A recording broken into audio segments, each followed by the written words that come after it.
আসসালামু আলাইকুম। এই যে সৌরভ আমাদের জন্য একটা উপহার নিয়ে আসছে, আসেন সবাই মিলে আমরা উপহারটা আনবক্স করি। মাশাআল্লাহ মাশাআল্লাহ,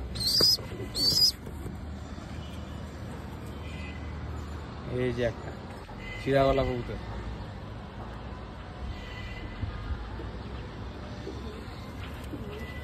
বাপটা সৌরভ আমাদের থেকে নিয়ে গেছে, তো বুঝলাম একটা বাচ্চা ওর বাপের বাচ্চা উঠাইতে পারিনি এই বছর ভালো মতো।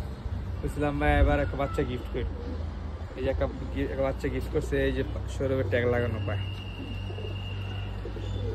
ময়লা রয়েছে তো বুঝে যেতেছে না ঠিক মতো। ইনশাল্লাহ যদি বাচ্চা থাকে তাহলে আপনাদের দেখাবো এই বাচ্চারা বড় হইলে কি হয়। এই বাচ্চারা একটা ভাই আছে, ভাইটা দেখাইতেছে।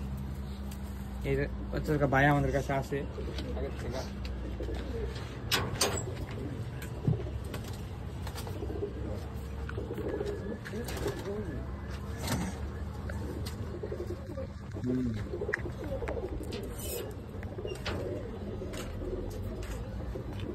এই যে এই কবুতরটার ভাই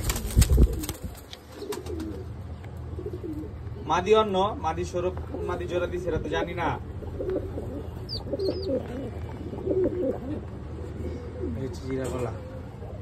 সৌরভ অসংখ্য অসংখ্য ধন্যবাদ এত সুন্দর একটা কবুতর উপহার দেওয়ার জন্য। আপনারা সবাই বলবেন ভাই আপনি খালি কয়দিন পর পর উপহার পান, আমরা পাই না। পাইবেন ভাই, আমাদের পেজের পাশে থাকুন। ইনশাল্লাহ আমরা শীতের পর থেকে সবাইকে প্রত্যেক মাসে এক জোড়া করে বাচ্চা উপহার দেওয়ার চেষ্টা করব। রেজাল্ট করা কবুতরের বাচ্চা ইনশাল্লাহ। ভালো থাকবেন, সুস্থ থাকবেন, আল্লাহ হাফেজ।